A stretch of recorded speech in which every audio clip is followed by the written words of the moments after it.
Yo, yo, yo.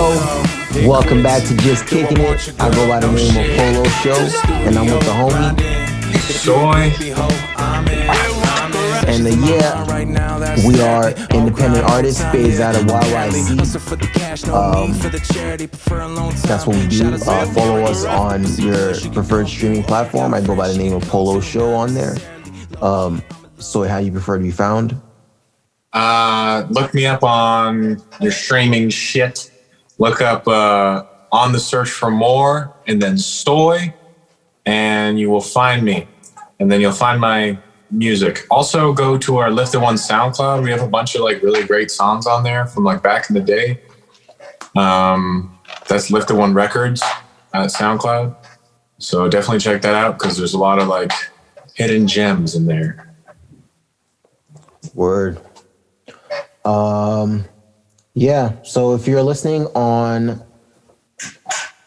Apple, please make sure to give us 5 stars. If you're watching this on YouTube, please make sure to subscribe and hit that notification, leave a comment.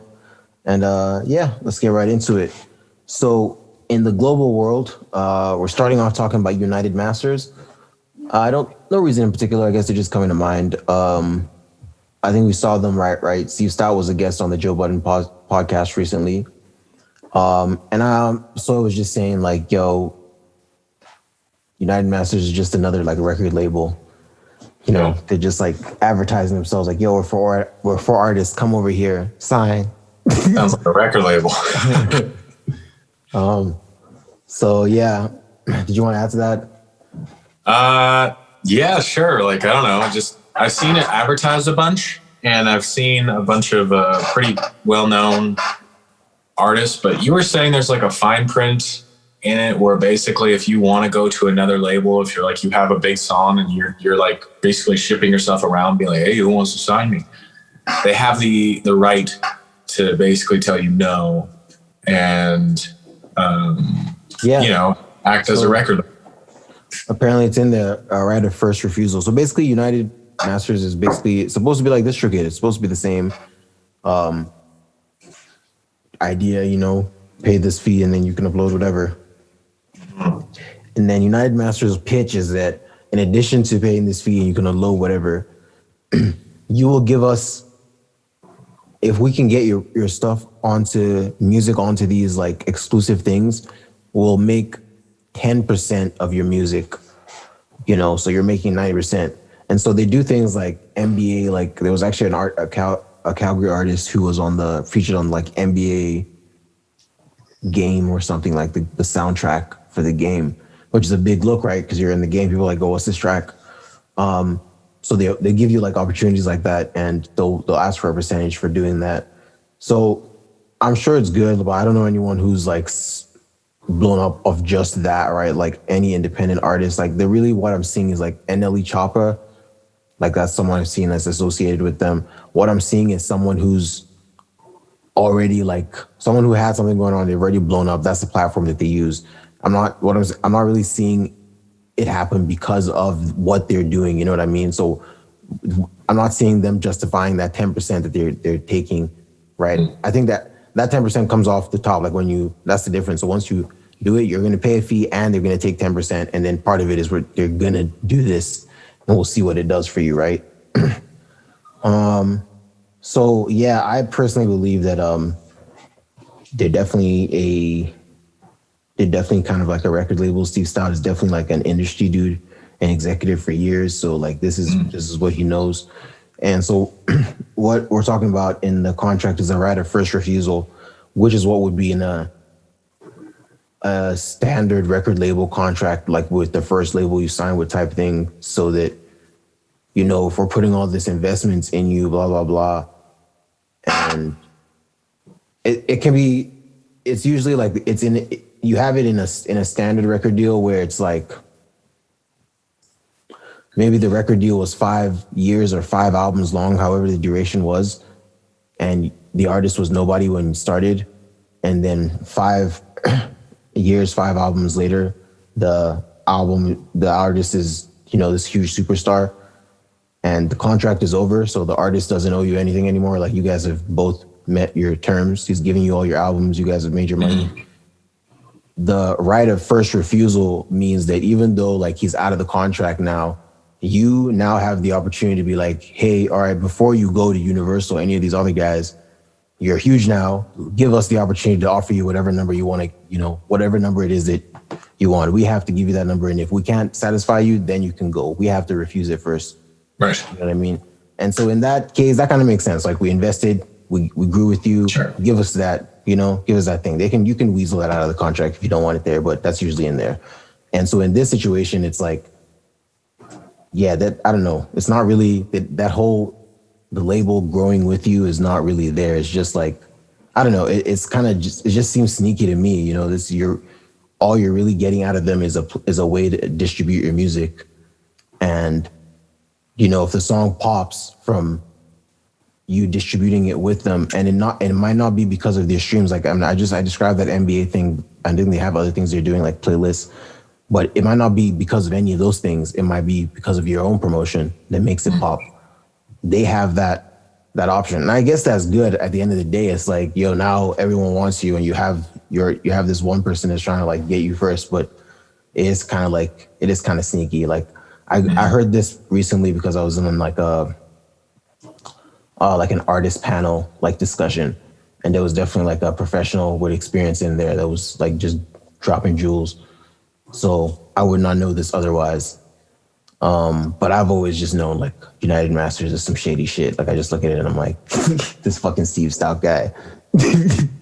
You look richer every time I see you.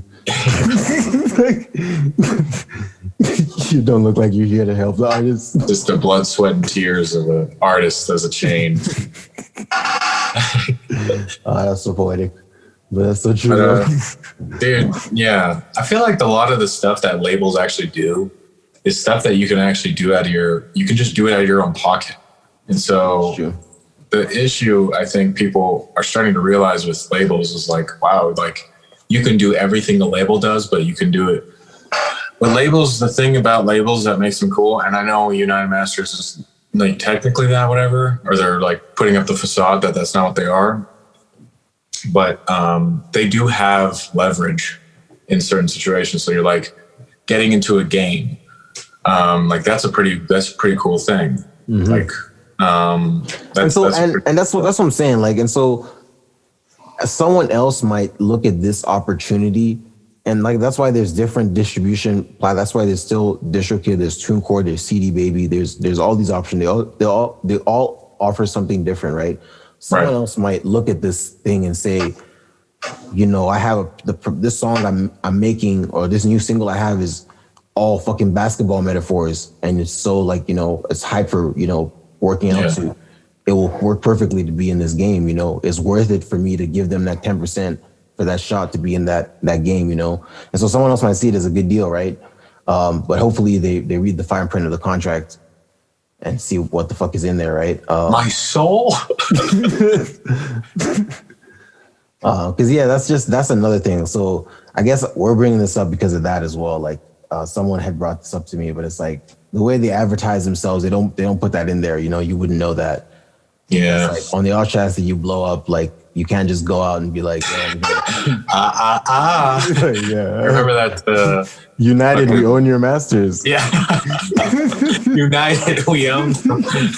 Dude, it's like that password from Jurassic Park where like Samuel Jackson's trying to get into Newman's computer. He's like,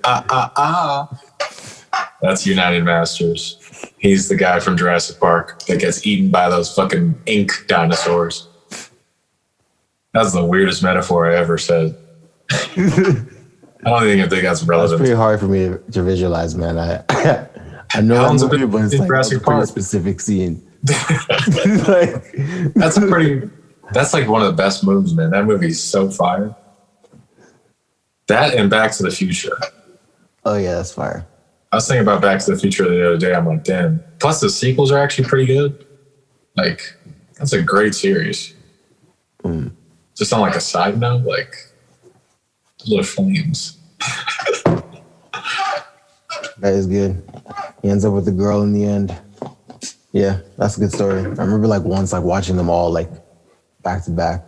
Yeah. It's a pretty fire story. It's like classics. They are. Steven Spielberg. Wait, is that still Steven Spielberg? Yeah, dude. He made Jurassic Park, Back to the Future. He's basically made our childhood. What else has he made? He has like the best movies, man. That's crazy. He has so many too. And like he made E.T. He made like, think of like a classic movie. It might be Steven Spielberg. Yeah. Oh man. That's like crazy. That's good. Huh? I was just thinking it's crazy like when you get to that, like when you're this huge director in the industry in like Hollywood, you're basically like this person who like you just have ideas and like the studios pay for them. You know what I mean? Like that's all it is. Like Spielberg is like, I'm making a fucking movie about this, and then studio's like, how much you need? Like you know, like that's very evident with Christopher Nolan, because he definitely took that money. He said, I'm gonna just make a movie and it's not gonna make any sense, and we're gonna try and see what we can do. They got all the money. They probably fucking were making it halfway through. It's like, you know, I told you that I was gonna have it done by now, but I'm only like, nah, I need more money, basically. Like, and they're like, it's Nolan. He needs more money. Like, fuck. Yeah, send it. Send it. No. Imagine having that leverage. I can only hope to make a fucking movie. I wish I could make an album as good as Jurassic Park. I know that's a weird thing, but like that shit is so fire, man. God, I need to watch it. The third one's trash, though, if we're being honest. The one with like Chris Pratt, is that who's in it? That one's pretty bad too. That one. Yeah, that's hard. I liked it when it first came out because I was like, I had my blinders on. So me and Dawson, we call these blinders because like anytime Eminem drops an album, we have blinders on. Like even when a Revival dropped, like Untouchable was playing, and he's like, white boy, white, that song. And I was in the car like this. So I was like, oh, this is fire. And then like 2 months later, you kind of, your blinders come off and you're like, oh shit, this is trash. That's how I feel about it. What were we talking about? Anyways. Yeah. Be careful of those blinders, folks. Just we're talking about United Masters and the Jurassic Park movies. Yeah. Be careful, guys. Don't do it. Just hustle. So on to our next topic here. So DMX is in a vegetative state following an overdose. I think this just happened last night. Of course, it's unfortunate news. He was recently in rehab, and he got out. And we've seen him in the public, or just image of him. It seems like he's doing pretty well. He had a versus with Snoop Dogg, right? Mm-hmm. I showed up on my timeline this morning. It's like, you're sick for posting this. What? The Snoop Dogg and DMX thing popped up on my timeline on YouTube today, and I just heard the news about DMX. Yeah. I was like, damn, you're really gonna make me feel this sad? I mean, he's trending. That's what that is. It's the algorithm. What did he overdose on? I don't even know. I don't know past this headline, to be honest. But yeah, this is obviously we're keeping him in our prayers. He's not dead. He's in a vegetative state. So that's horrible. Obviously, we're hoping he returns to consciousness, and we're praying he returns to consciousness, and we're praying he gets the help he needs. Right? I think he did the Snoop Dogg versus, and right after that, that's when he went to rehab. Right? That's when he admitted, like, yo, I need to go. Yeah. He went to rehab and he's been out. And this has happened. I think it's just like, I don't know how rehab works, man, but I hate, like, every time I see someone say I'm going to rehab and you're out in a couple months, I'm like, what did you go, bro? Like, you know what I mean? Like that, to me, like rehab should be like fucking like military school. You know what I mean? Like you should come back different, you know, or you should not, I mean, it's just, at least take at least a year. You know what I mean? I don't know how it works. I don't know how the treatment works. Everyone's different. But in my mind, I just feel like you can, like, if someone has like this thing, then like it's not just gonna be like, oh, I did a couple months, I'm back. Cause like it seems like I have it. It seems like it's just like, oh, he's been to rehab multiple times now, right? Yeah. I have a bunch of cousins that have been to rehab. Like a bunch of my cousins were, unfortunately, they were smoking crack and shit, and so they all had to go. Like a lot of them had to go to rehab, and so one of the things I noticed is like, and this is true of life too, is like, you know, when someone gets clean and they go to rehab, there's a conscious decision to be like, hey, I want to be clean. But that has to be the decision of the person, you know what I mean? There has to be a willingness to be like, I'm done with this. I'm sick of this. Like when Royce was talking about his alcoholism, and he was like, I love when Royce talks about this stuff because it's such a positive, you know, I don't drink anymore. Royce is a big contributor of that for me.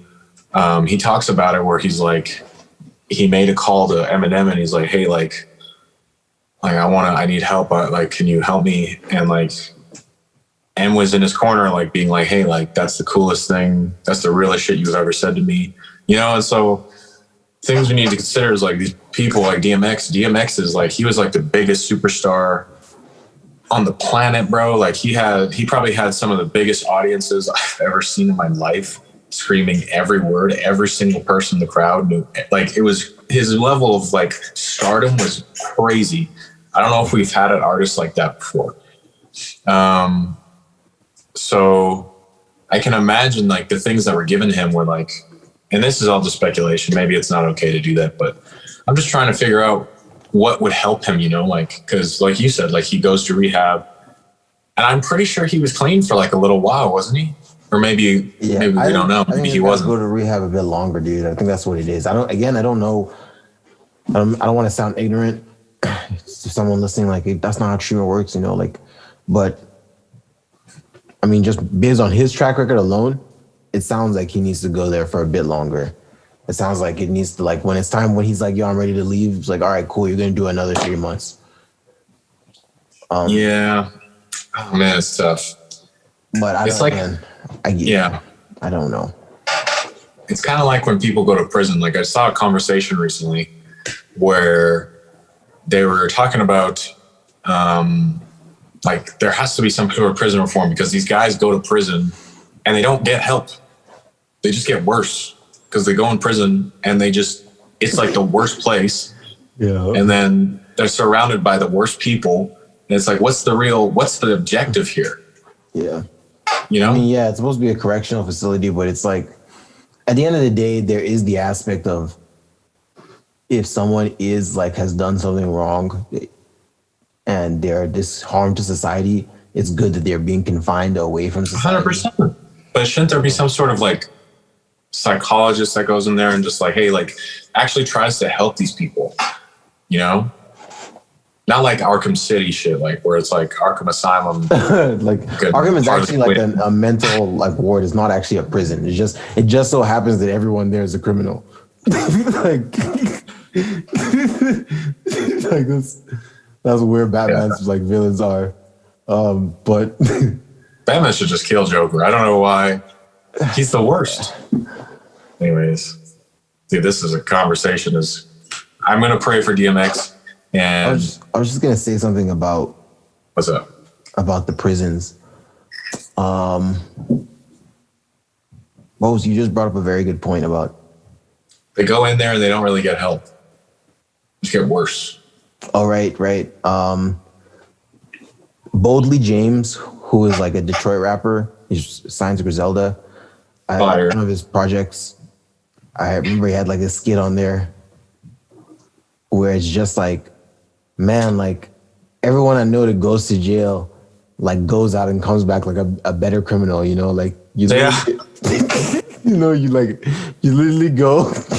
How'd you get away with it? Yeah, exactly. You literally go and get pointers from other like pros. You know, like instead of a knife. That's what I could have done differently, like, you know, like.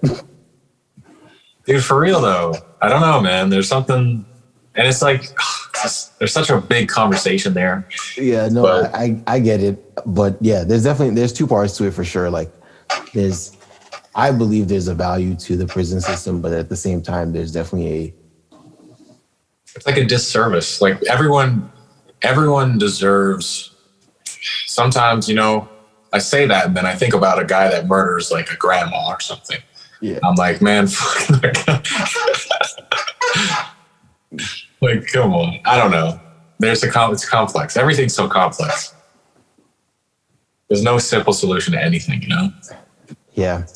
But yeah, like you said, I don't know.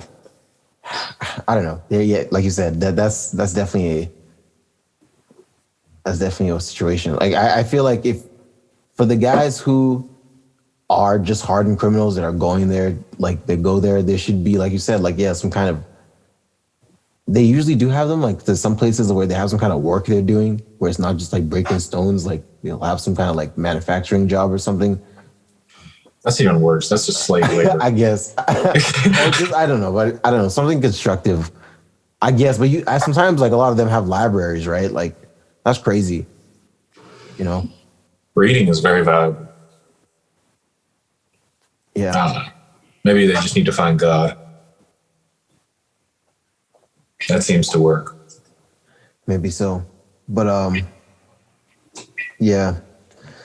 This DMX news is unfortunate, man. It's really sad. Fuck. I hope that I hope that he finds help, and it's not just whatever help that he's been getting that ends up back here. I don't know, maybe the treatment is effective, but like you said, it might be the person, right? Yeah. Well, not necessarily. It's like, because addiction is such a hard battle. Like there's so many people in this world that are, bro, I was on the train the other day. I think I might have talked about this in the podcast. I'm not sure. I was on the train the other day and there's just this dude starts smoking crack. And I'm standing right there. And I'm like, what the hell? And he's like with his girl and they're both smoking crack. And he just throws up on the train. What the fuck? But bro, he threw up a mask. Like a mask came out. Oh. I was like, what? And then I was sitting there. I was like, okay, so I can get off now or I can wait one more stop and get off at where I need to get off. So I just stand there, bro. People are running away. I'm like the only person standing next to this throw up crack dude. And I'm just like trying not to throw up myself. Because if I throw up, everyone's going to throw up. Dude, but I don't know why I brought that up, but just saying, like, it's common. I see that common here, especially in Calgary, man. I see it getting worse. Yeah, crack is definitely, that shit is fucked up, man. definitely a problem. Yeah, it's definitely fucked. I don't know about consuming a mask. I don't know about. That was crazy. I'm like, how did you throw up a full mask?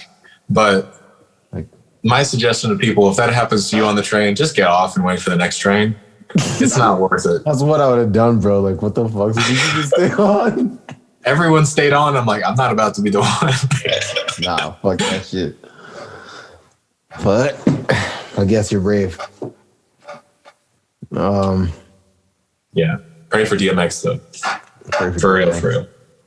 I love DMX, man. Our next topic is related to Killer Mike. So do you want to touch on this? Absolutely, man. I love this video. Killer Mike, definitely Run the Jewels is one of the best hip hop duos we've had in a long, long time. All their albums are fire. And Killer Mike is very well known. He's an incredible rapper. But he's actually, his music is very, there's a lot of political stuff involved sometimes. And so sometimes when rappers do that and they don't really do anything for real, it's kind of just like, what are you doing? But when a rapper is like able to say these things and then you see him, there's not really press around it, because it's positive. So why would they cover it? But it's positive because he went to Amazon and he's basically talking directly to Jeff Bezos, being like, hey, like, he's encouraging people to start a union at Amazon because they're essentially doing like slave labor. So like you have 9 seconds to make a package. Do you know how fast 9 seconds is, bro, per package? So, and you don't get like lunch break. Like there's like some, and you get paid terrible wages, and you're treated like garbage. I think we talked about it recently, like when yeah, like they've been trying to unionize, but yeah. Amazon has been putting up like posters like at the like all the common areas, like like just why unionizing is bad. Like Yeah, it's just Jeff Bezos. I am the devil, and I have your soul. Yeah, like it's like don't make the work environment better for yourselves. Yeah, suffer. Keep things the way they are. But yeah, I told you this is what was happening. I told you they were coming under heat for this. And what recently happened, Jeff Bezos stepped down from the role, right? Like we keep referring to him. He's some garbage, man. He stepped down from the role, but he's still like, he didn't step down, bro. You know what I mean? He publicly is like, because the heat is coming, right? So he's like, because he knows, oh no, they figured out I have slaves. So right now, dude is talking to Killer Mike is talking to Jeff Bezos, but it's like he's really talking to Amazon or whoever the acting CEO is right now. But he's talking to the people. That's what I love about Killer Mike, man. He's talking directly. He's with the people, and he's saying he's like, look at all these. He's saying there's no ethnicity here. This doesn't have to do with race. This has to do with human rights. And so, he's talking about. He's like, you have $200 billion and you can't give these guys a cart after a 10-hour day to go back to their, like, you can't even like pay for that. So it's like the greed is really what he's criticizing, which I think is a very fair criticism because. Man, I just feel like people always are going to look at Jeff Bezos' pockets and be like, you're so greedy. 200 billion, but you're right though. 200 billion and the people that are helping you make the money are starving. Or not starving, but they're suffering the best. Yeah.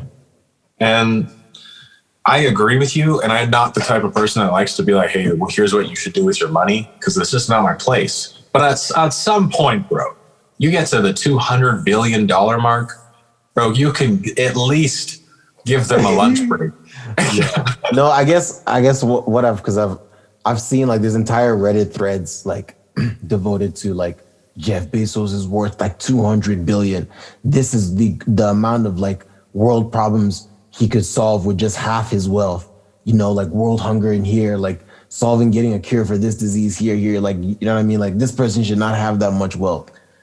And so they might have a point there, but to me, I'm just like, come on, guys. Like, that's just like you're pocket watching too much. But in this case, it's kind of like that we're at the point where we're pointing out his wealth because it's like it relates to your business. It's like they're working for you. These guys that have helped you accumulate this wealth, you know what I mean? To this point, 200 billion, like they have to they said they pee in bottles. Like that's what they were saying. They have to pee in bottles because they get 9-second breaks. Like I'm not even done. Box it up. That's for women too, bro. Like that's probably. Oh my God, bro. That's pretty like fucked up. I know we're supposed to have equality, but let's be honest. I feel more bad for the women than the men. Yeah. 100%. Can you just imagine that? I feel like it's just like what did you call like Hitler's lieutenants, the Nazi lieutenants that would like run the concentration camps? I don't know. The SS soldiers, those I don't know. But sure. Yeah. Just those lieutenants. That's what they seem like. The people that have done that. I don't know. Whatever they are, they're trash. They would just be like, you're just being, you're like on second number 8, just trying to get the last dropout. Like, get back to work.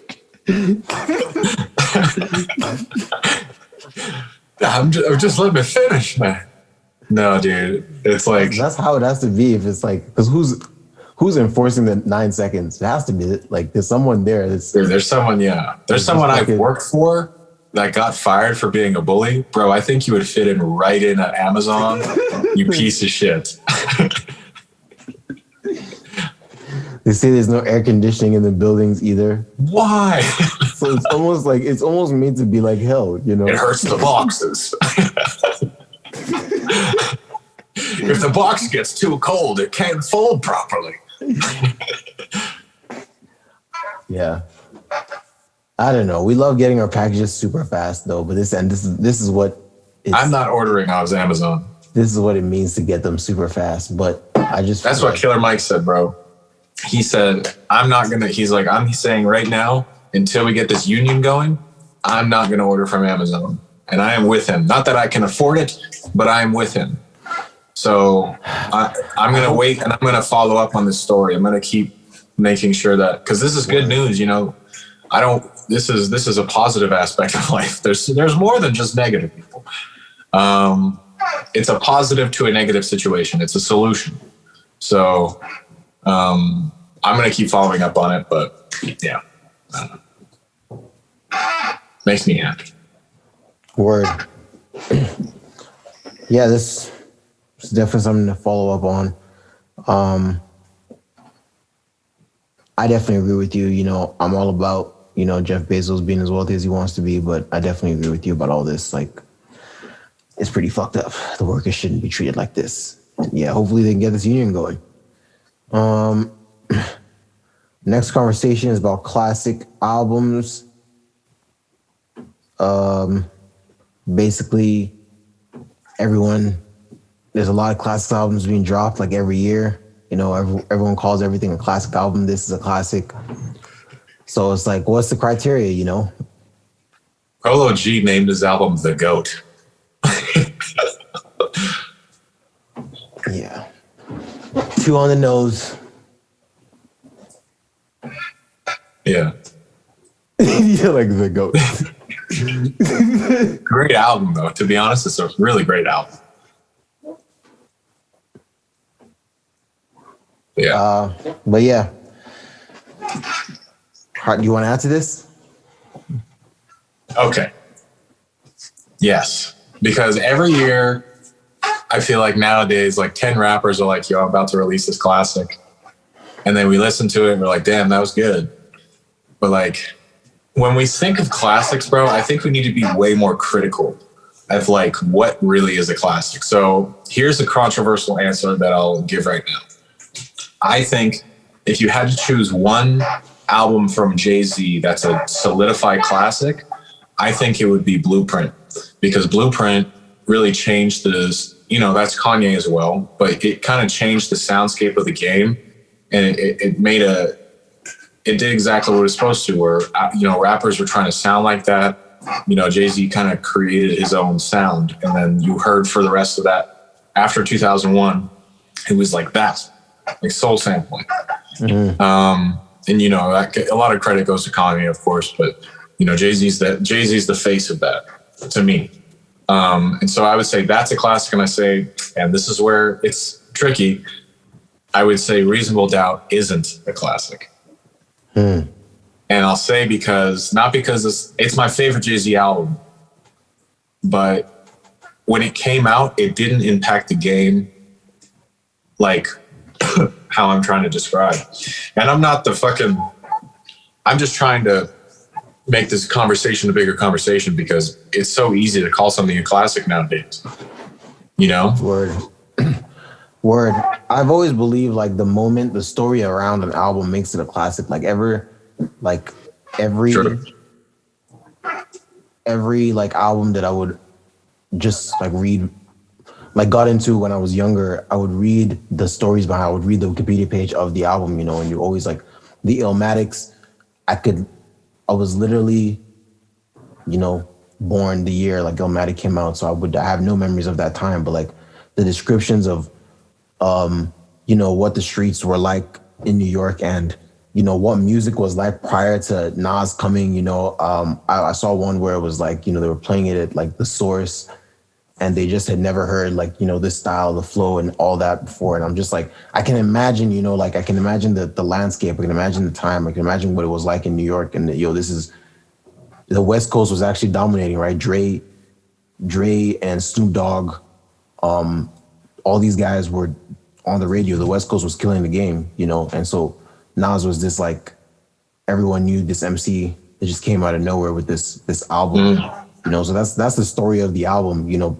And then the album's crazy, right? So it's like, same with Biggie, right? Like it was happening in that same era as well. Like they there was no looks on their city, right? And these guys were the guys that got, you know, they made that music, they got the looks, right? So it's the story as well to me is so important. So I guess I can agree with you on that. I think with Reasonable Doubt, to me, it's still a classic because in that context of the whole story, because that Right. the story still led to like everything that is, you know, that story still led to Blueprint, you know, and that's still like You know what I'm saying? it's still like that's the story of Rockefeller is Reasonable It is, Doubt. yeah. You know what I mean? Like The shipping it to labels, all that. yeah. So that's Interesting. that's part of it. So there being a Kanye West to drop a college dropout, like that's all part of that's the legacy of Reasonable Doubt. Right. But yeah, I think that's and I just feel like in that context, like you were gonna say like Blueprint has that because I guess you said it also changed the landscape of things. Yeah, I would say Reasonable Doubt did as well. Like probably not immediately because everyone was still taking deals. Even Jay-Z took a deal like right after that album. So, but I feel like in the era of like Nipsey Hussle, you know, just in the recent times, we started getting a lot more like guys who who went out of their way to say they're following in the footsteps of like Dame, you know, Biggs and Jay, right?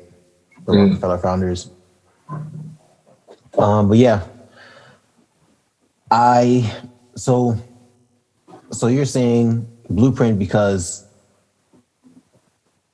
it changed the game. You know, he came with his own sound. The impact. And the impact influenced the game. Like when you say Illmatic, we can say that's a classic because you can still hear flows from that album on albums today. You know, styles were generated off that one project, at least in my opinion.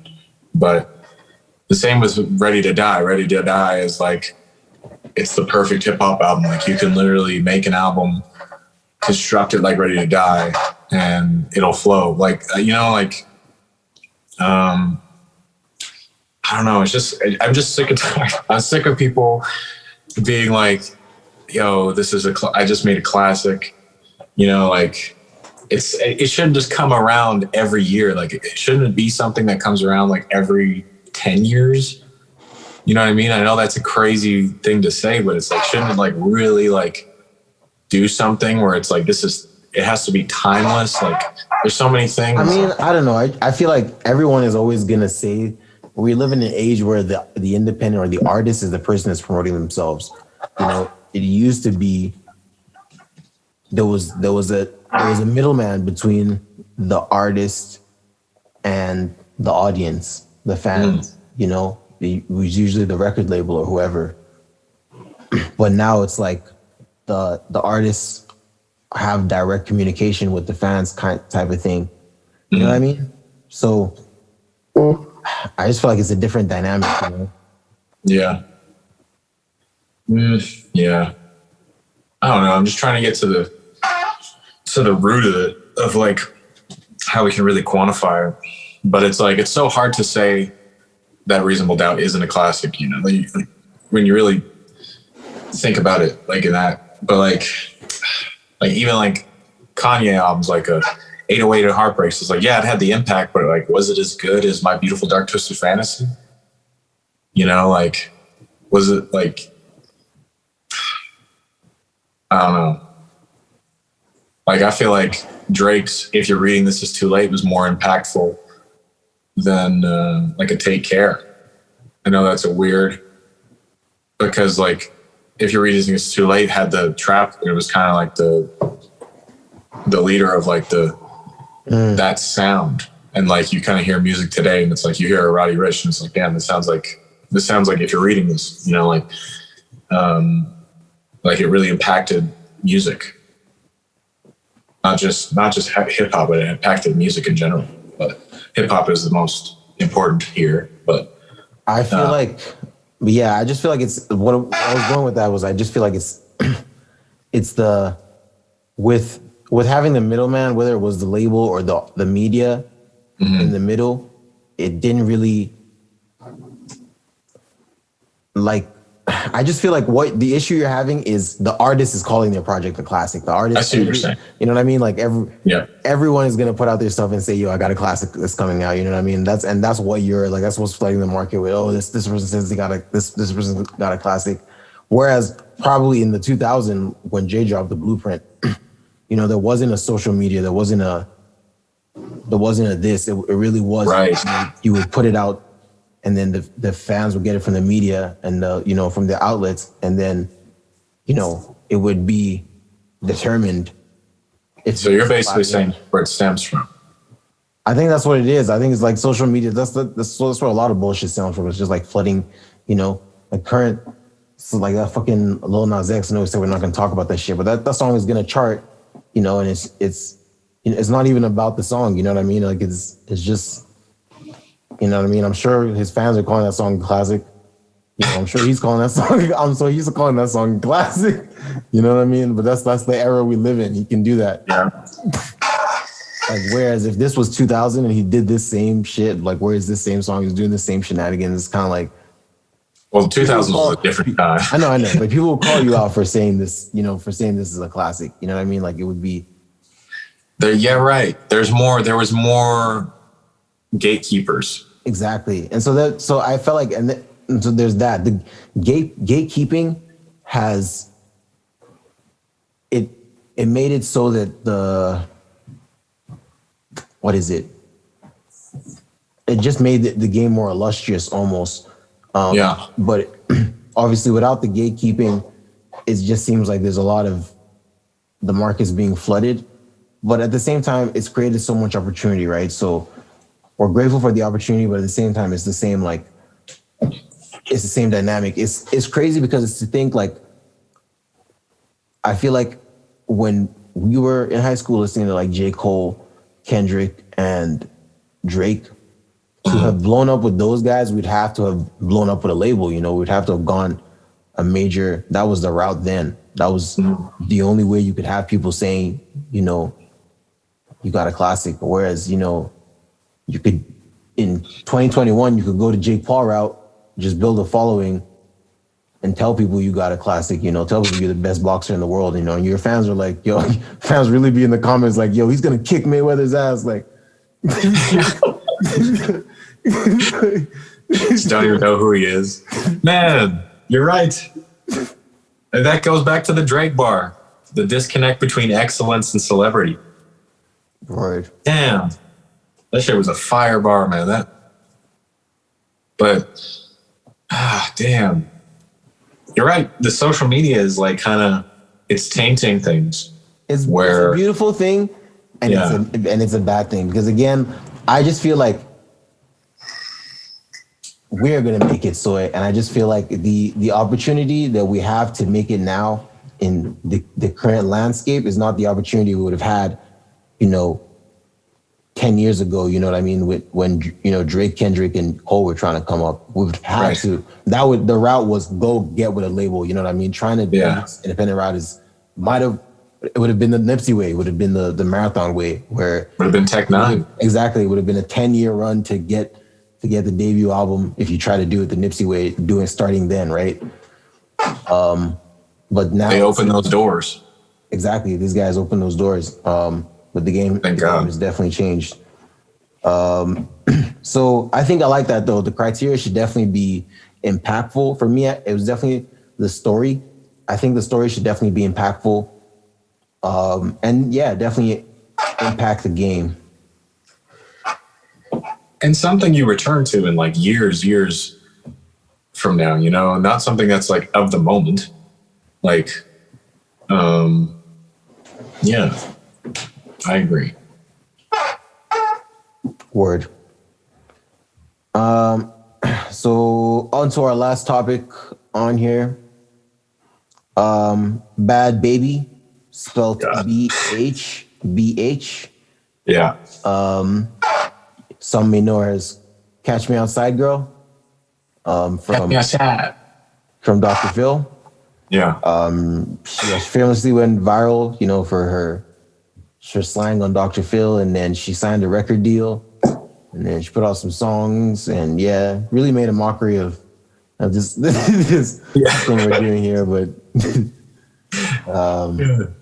anyways, yeah. So they signed her, and yeah, she's kind of been low key after she put out a couple songs. And then I saw an article recently where she resurfaced. Because it was her 18th birthday, and so for her 18th, basically just like after a couple days after her 18th, she released a trailer for her OnlyFans, saying now she's got an OnlyFans. Like this is a couple trailer of her, in some lingerie, and yeah, she makes a post a couple days later saying, claims she made 1 million in 6 hours on OnlyFans and breaks like the record for how much money has been made. So basically, she's claiming that she turned 18, hopped on OnlyFans, and they just wanted to see her so bad that she made $1 million in 6 hours. You know what's gross about this? Is that that's a fact, and this is the reality we live in. Where there was people who were waiting for this. Now, it's really gross because, oh man, it's not really that different. Going from 17 to 18, it's like, what is the change? Like, it's just the whole thing is kind of like, what does this mean? It's in the eyes of the law, man. It's in the eyes of the law. That's you are legal. Yeah, man. I don't know, man. I definitely feel like I've heard like OnlyFans is becoming more and more legitimate, and I've heard like artists like Cardi B's on OnlyFans, while apparently she's not holding on there. Like she's just like behind the scenes, like music video stuff, like whatnot. Like I think Tyga has OnlyFans, and he has posted like dick pics on there. Yeah, but no. It's also like it's also like music stuff. But who else? I saw like DJ Khaled. DJ Khaled has one as well. But anyways, the point I'm bringing up is, no, but it's DJ Khaled's married, right? And I know. That doesn't make sense. It's gross. But that's where I'm going with this is like artists are starting to use this as like a legitimate way to be like, hey, like, yo, pay X amount of money a month and here's some more exclusive content. You know what I mean? It's kind of what Patreon is, but it's just like OnlyFans literally is sexier. You know what I mean? It literally just seems like, yo, sign up to my OnlyFans. I do all this stuff, and hey, maybe every once in a while you get a dick pic. They throw you a bone, literally. That's Tyga, man. Tyga lost all his fucking guy followers when he was like, it started out as an actual like artist like fan thing, like you're getting all the yo, he's posting new fire, yo. Dude, I'm not gonna lie, I was on YouTube one time and Chris Brown posted like off his OnlyFans and he was teasing like music. Man, that shit sounded fire. Oh man, I need a new Chris Brown album. You're like shit. $12.99. That's sick. My first OnlyFans is Chris Brown. Oh, bro. Is that the name of this episode, bro? What? My first OnlyFans is Chris Brown. Yeah. That's the name. We need these clicks. Yo, if you're listening right now, make sure you subscribe to the channel. And make sure that you give us 5 stars and follow us on Spotify. And check out our music, guys. Our music is much better than the podcast, believe it or not. We know how fire this shit is, but word. Yeah. So yeah, artists are definitely using this legitimately now, but it is on some weird shit for sure. I think the real issue with this is it probably works better for a woman to, like Cardi B, to be like, yo, it's not anything sexy on here. It's just going to be this. But I just feel like, at least from a male perspective, the reason why this cannot take off as a place where artists can make money, at least for me, is because like this other thing is going on. You know what I mean? Like, don't start on the fans show. You know what I mean? Like that's what I'm saying. Like it's not going to work because. Yeah, it's literally like you're gonna log into like you're gonna go to like your www.onlyfans and be like, oh, I'm subscribed to Polo Show. Let me check out that new exclusive music video, or like all these fucking models topless, like, like,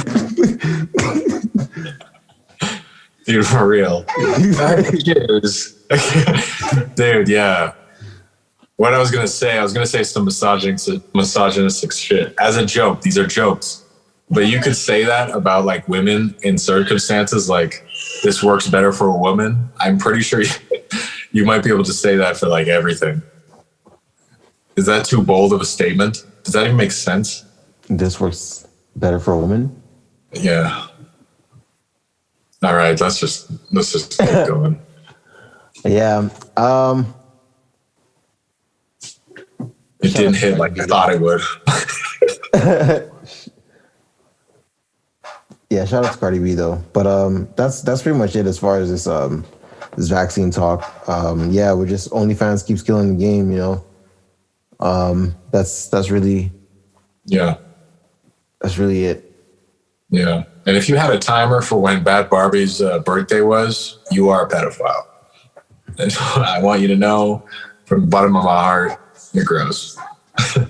There were definitely, I think she said like there were fans, like that's what she said in the like the trailer caption is like, you guys were asking for it, here it is. Like, so there were literally like, these dudes like, yo, so when you turn 18, like, yo, when we're getting that OnlyFans,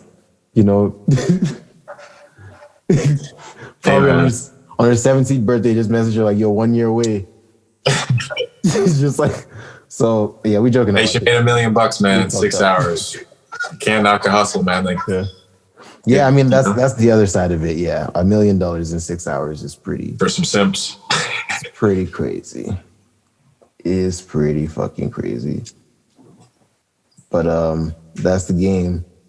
I was actually just speaking with a photographer recently, and he told me, I don't want to like leak any information, anyone's name or anything, but he told me that he was working with a model, or he's working with a modeling agency, and one of the models or one of the guys is like, because the modeling agency has like a website and an IG page, and they have fans, right? So a guy that's a fan of the modeling agency basically said he reached out and said this one particular model, he wants like pictures of her feet, and he'll pay like $150 per picture of her feet. And I was, I'm like, what? How easy does a model have it in life?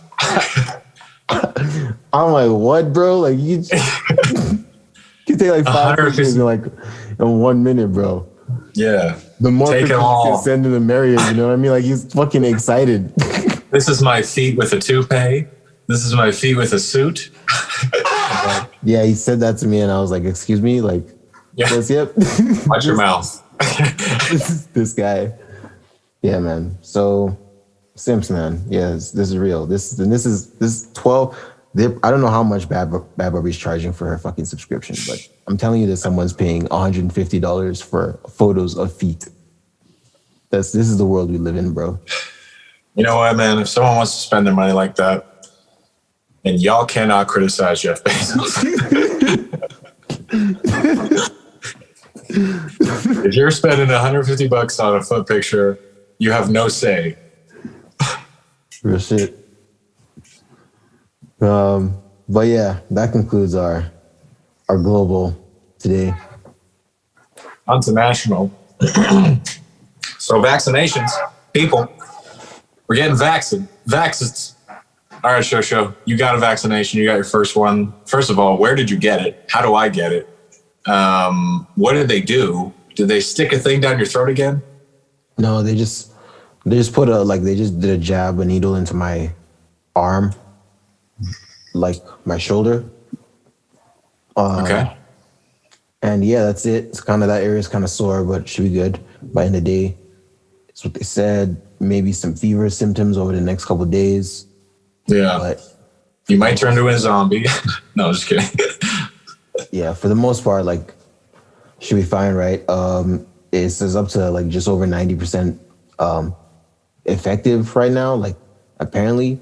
But I still should get the second one to complete it and get like that I think it's 95. Well, it sounds like that's a pretty good thing, man. Because yeah, this sounds like your odds are better than most. What is 90 times plus 99? That's not how it works, but No, I don't it's know like, why. I don't know why it works that way, man. what's the percentage of you even getting it though? Like if the infection rate or like the death rate, I guess, because it's easy to get infected, I suppose, but I guess, man. The thing is, man, I don't have the two. I'm still going to have to abide by protocols. yeah, Like until that makes sense. Is vaccinated, right? Yeah, like this is just the way it has to be. Where did you get it? Oh yeah, I just got it at Shoppers Drug Mart in Colorado. Okay. So I had to book it with the government. So the government is in I think the first phase was to push it to healthcare workers and then older people. Yeah. And so this is 2B. That's the so the people who have a underlying condition. Okay. So they had given me a notification telling me that I was able to book if I recently, and I just need to find a location close to me. So they're usually, I think that's the plan, is that they're going to be at pharmacies close to you. That's how they do Okay. it. And yeah, it was quick and easy. I went there, got it, went about my day. So yeah, Cool. I think it's good. Like, I think that, so the one I got was Pfizer, by the way. And yeah, I think that, I don't know. I think that everyone should get the vaccine, right? Like, I feel like, it wasn't a big deal. Like, but I don't know, right? It was just a day ago. But yeah. Hey, it's up to. I think it's going to probably eventually be like a requirement. Like I'm pretty sure in the States they're already saying like they're going to have separate passports. Could be a lie, by the way. I don't even know, but they're saying basically you have to be vaccinated to like travel, do stuff like that, which is kind of weird. I don't know. Like, do you think it should be mandatory, or do you think there should be some sort of like if someone says, "Hey, I've already got COVID, I've already survived it. I don't think I need it because I'm sure you have antibodies in your like it's like when I got pneumonia once, and now it's probably harder for me to get pneumonia, or like actually no, it's probably pretty easy, man. I'm not sure. But really cold shower. Damn. Dude. Yeah. It's pretty crazy. So do you think it should be mandatory or? I think it should be like for concerts and whatnot. I think so. Like just where people are, I think that's just all it is right now. Like that's just like masks are mandatory. The whole purpose of masks being mandatory, like because there are people that are vaccinated, there are people who feel away this way, but it's just like it makes the general public feel safe. There's that's the underlying purpose of that.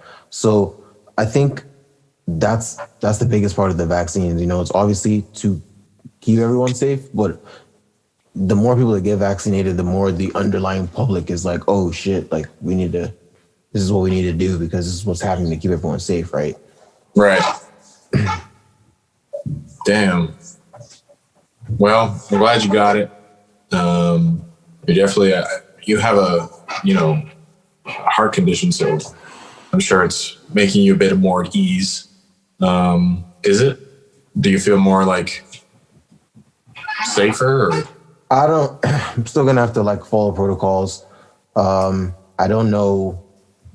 I haven't gotten the second dose yet, man. I feel like those guys who whipped up this Pfizer shit, patented it up and said, yo, we got the cure. They made it a 2-shot thing for a reason. You know what I mean? In my mind, I'm just like, I don't know.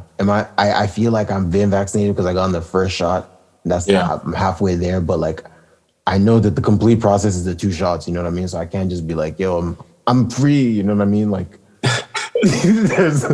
There's definitely that. I was even saying the lady as well. She's like, oh, so you're up to like 90 something percent. Like, I actually said a number, but I just can't recall it right now. You're up to 90 something percent like vaccine effective now. I'm like, so why would I take the second one? And just her voice just went from whatever it was at to like pretty like just blunt. Like, you need to take that second one. I was like, all right. Like, I don't know, but is it life or death? Like, what the fuck? No, but I was just like, just straight up, but just like, I don't know, because I'm sure like she was just trying to like, because I guess maybe she just thought that I was on some, yo, if you tell me like, yo, this is just as effective without the second one, then I'm not gonna take the second one. And I don't know why, you know what I mean? That's why they said it could be within the next 4 months is when they'll contact me to get the second one. I don't think they have it yet. But yeah. like, I don't know why like they would space it out. I don't know why like there would be two and give me one, you know what I mean? Like, it's just so like, but it's like, it's weird times we're living in, man. Yeah, it is. The Johnson & Johnson vaccine is a one-shot vaccine, apparently. Okay. And it's like, I think 89% effective. Your face right now. Why would I take Get the that? fuck out of here, bro. Yeah, like give me that 99. At least have 1% chance of dying times the 0.6% chance I actually have of dying. I actually watched one of the SNL, was it SNL? Late night show writers. And it's like, if all the vaccines had a job interview and they show up, like Pfizer's there, Moderna's there, Johnson & Johnson come in as two brothers, both wearing a shirt saying Johnson. And, they're just all talking about like, yo, so what makes you think you're going to get the job? And he's like, I'm 99%. He's like, oh, we're 94. It's like, didn't you have the chip in you? It was like one time, like that's, and then the Johnson & Johnson is like, yo, we only need one shot though. It's like, oh, what? That's pretty cool. But how effective are you? And they're like, whisper like 89. I'm sorry, what was that? 101? But so yeah, they all have their little things, but that's definitely I don't know. I saw Fauci had said that because I didn't know what it was until I went there. They just said like, you're getting a thing. It even said like, if your vaccine requires a second shot, we'll let you know. So they just kept it pretty vague, obviously, because they don't want people being like, people who need it to book and be like, oh, it's not the one I want. Fuck you, I'm going to wait. You know what I mean? Like, yeah. So I think that's how they're doing it all over the world. It's like, you don't get to just choose. But yeah, what I was going to say is Fauci said that if you have the, whatever is available is what you should take, just in at the end of the day, it's a pandemic. And I just feel like we've lived with COVID now for a year and we kind of know what it is. People have been sick with COVID and, been cured. We've seen what a death from COVID looks like. We've seen celebrities, live through it and whatnot. But at this point, it's kind of like, it's still a pandemic. When I think of that word pandemic, I think of like, I don't know, like fucking like out of Dr. Von Doom, coming down to earth and, releasing some kind, like Lex Luthor just releasing some kind of like fucking vial that, don't Jeff Bezos. Basically. Just this disease, airborne disease that don't let it touch your skin or it's like instant death. If that was what COVID was, people take this shit a lot more seriously. You know what I mean? Like, dude, I'd take that vaccine. I'm like, get it to me now. Like, exactly. People would be like 89%. Give me 2. Yeah. Dude, yeah. There's wasn't Ebola like 50% chance of dying? Yeah. That's like didn't make it here, right? Like it didn't happen. It did a little bit. I think it made it to the States, but I think for the most part it was controlled. And I'm not sure how they actually fixed it or how they dealt with it. I think they got the same thing. They got a vaccine pretty quickly. Man, that's Ebola. I remember when that was a thing. I was a kid. You remember that? Word. We just heard about it and we're like, what the fuck? And then you're so in your bubble of like safeness as a kid, you're just like laughing about it. But I was just gonna say that, yeah, I like that idea. That message is that whenever they say if you can take the vaccine, I do recommend people to take the vaccine, and doesn't matter what vaccine they have. Like if they had the fucking Johnson and Johnson yesterday, I would have just taken that, right? Like, and then I would be I would honestly feel like it would be like this little thing weighing on my mind now that I have to go get the second one right now. You know what I mean? Like, whereas with John, I'll have this one thing and I'm like, I know I'm 89. I'll still be cautious now, but I know I'm 89% effective, right? So I don't know. It's still just like in the think of it this way. If the pandemic was like what I just described, where it's like it touches your skin and you're dead, like you want any vaccine they can give you. yeah, Even the but it's not like that.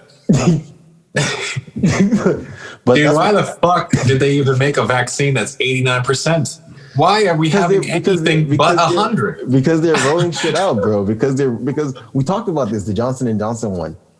I guess we didn't know when we talked about it, but it's because like, you know, Biden had said like 100 million shots, 100 million vaccinated in the first like 30 days or something like that, right? He made like something like that. And so great news. And yeah, they've been hitting these quotas. But that's why, to answer your question, because they're trying to hit these quotas, you know, so the more of these guys come out with a patent and say, yo, ours is good to go. If we can manufacture it, can we join so we can help you get to that 100 million? That's what it's about. So I'm here for it. I like the idea that it's a one-shot thing. But yeah, I definitely see your frustration though. I definitely see your face. Like when I said it was 89, you were just like, what? That's what that made me think of. Like when you were the Pfizer, when the Pfizer brothers or the Johnson Johnson brothers were like, yo, it's one shot. The other guys were like, what? One shot? That's crazy, man. So what like how effective are you? And they just start whispering. Yeah, because that's the trade-off, you know, like yeah. That's the easy way out. Man. Anyways, I'm probably gonna get it. Yeah, dude. Can I tell you how I got pneumonia? Sure. So, have you ever seen the show Kenny versus Spenny? I don't think so. Okay. Basically, it's like this Canadian show where these two guys do these competitions, like who can fart the loudest, or like just the craziest things. Where like they did one where they're like who can 69 the longest. It was weird. It was like so fun. On camera? Yeah, dude. It was on like it was like on like local like Canadian channels. So like it was just strictly Canada. And they were like doing stuff that you could not do on like, anyways, that show inspired us because we used to watch that show and laugh super hard. So we used to do our own competitions. This was me, Clayton, Matt, and Chris. Shout out to those guys, some very long-time friends. Love those guys. We used to do these competitions where we would group up and we'd be like, all right, so like one competition, this is how I got pneumonia. Clayton had like a lake. So his dad was like a NHL player. So his family's really rich. So he had a place on the lake in Sundance. So we used to go there all the time because it was like the illest house. And it was like just after the water melted, this died. And we're like, all right, we're going to do, so we knew it was dangerous. We knew it was freezing cold. We're like, the competition this week is who can stay in the water the longest. And so we all got in the water. Matt and Chris got out, but I was not giving up. And Clayton was not giving up. We ended up being in the water for like 2 hours, bro. Damn. And so I ended up getting pneumonia off this, and I lost because some stupid stuff. But yeah, that was supposed to be funny, and it just it was. Yeah, I feel bad. Like that was a terrible. Like that was terrible situation. But yeah. Don't do that. Just don't go in the water. Yeah. Anyways, that's it. So that's it for national news. On to our local. Word. Yeah, so I just want to kind of touch on the fact that I'm going to be dropping my debut studio album this coming Friday. I finally uploaded it. I uploaded it and aborted it this past week, and then uploaded it again like just on Friday night. So literally like just a week before. So I'm not even sure if it's going to come out on the day of, but I've done my part. I hope it does. I will. I'm pretty anxious about that. Like I'm promoting this date, but I'm not sure if it's gonna come out on that date. That's stressful. I don't know why you gave yourself that stress, man.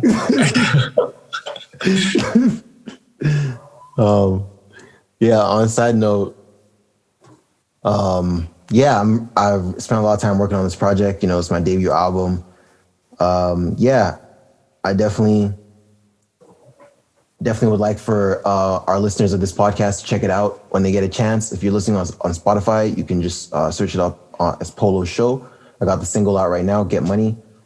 And yeah, that's Polo Show on any streaming platform. We'll probably do like an interview when the album is out. Word. So yeah, let's do some artist motivation. Cool. Where's my book? Let me go grab my book. Hope everyone that's listening is doing good. It's been a week, to say the least. You ever have those days where you just don't want to see anyone and you're kind of just like antisocial, but you have to go to work and you don't have to go to the gym, but you go to the gym? That's where I'm at right now. If anyone relates, like the video.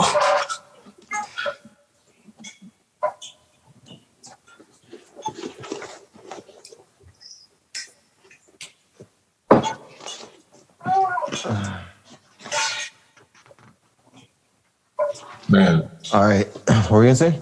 No. Let's do this. Yeah. So I'm just reading from the Wing Chun Compendium. And this is an idiom. Water that is too pure cannot keep fish.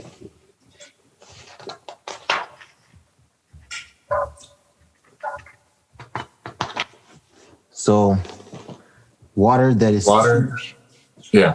water that is too pure cannot keep fish.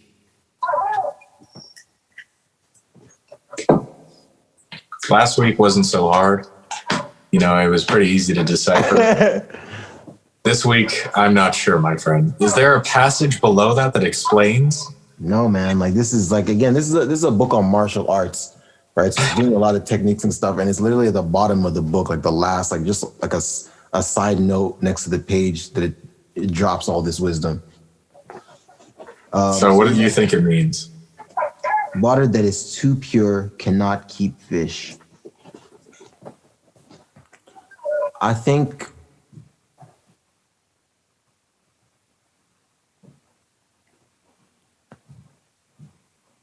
it means, I think as it relates to artists, it means it relates to originality. It relates to, you know, the art form of hip hop, what rapping is, let's call it, that's the pure art form, right? And we all learn to rap, we all learn hip hop, we all take from the purity. And to truly grow and have a music career, to truly like become our own, we have to develop our own like style, you know. We have to take from the game and like become our own, you know. We have to become original. So I think water that is too pure cannot keep fish. I think like one who is too like, who has not embraced, one who's not like found his own style. Yeah. Just moving with going with the flow, just riding the wave, as we say. is he can't keep fish. You know, he's not growing. Basically, you know what I'm saying? Like, right. The beauty is in the imperfections. Word. So, yeah, I hope that made sense. That made sense. Water that is too pure cannot keep fish. Yeah, man, that's fire. It's fire. I can imagine like an old, like, you know how they have like the old, like, have you ever seen Kill Bill? Yeah. The old sensei. Yeah, the fucking like the Bill like drops her off to go like train with. That's how I imagine like a lot of these things. Like after you hike that mountain, you know, because he lives on top of this thing where you have to climb like 100 stairs, you know, and then you just see him up there meditating. He just hits you with one of these things and it's like, give me an answer, or you have to walk back down the stairs like, and walk back home. Can I get some water? That's part of your training. But yeah, so do you want to take us away with the conclusion? Sure. So this has been episode 41 of Just Kicking It. Thank you guys so much for listening. If you made it to the end of this podcast, please be sure to like the video, comment, say I was at the end, and make sure you subscribe and hit the notification. If you're on Apple Music, please give us a 5-star rating and leave a comment just telling us if you enjoyed things that maybe we need to work on. Let us know. And for Spotify, follow us and check out our music, guys. It's very, very, very good. I promise you won't be let down. Shosho's got an album coming out, so you got to follow him on Spotify right now. Look up Polo Show and just give him a follow. The album's really great, so it's worth your time. And yeah, this has been, so we're calling this one, my first subscription is Chris Brown's OnlyFans or something. I don't know. Is that too long? My first OnlyFans is Chris Brown. Yeah. I don't know. But thank you guys so much. Make sure you follow us on Instagram. I'm at the only true soy. Shosho's Instagram is Poliano__Don. And follow the Lifted Ones page. That's Lifted_ones. And follow the blog at YYC Hip Hop Daily to get your daily local news out of your Calgary, Alberta place. Anyways, thank you guys so much. Is there anything else you'd like to plug, my friend? No, that's it. Thank you. Thank you guys for listening. Awesome. And we will see you next time. Thank you for just kicking it. Peace out.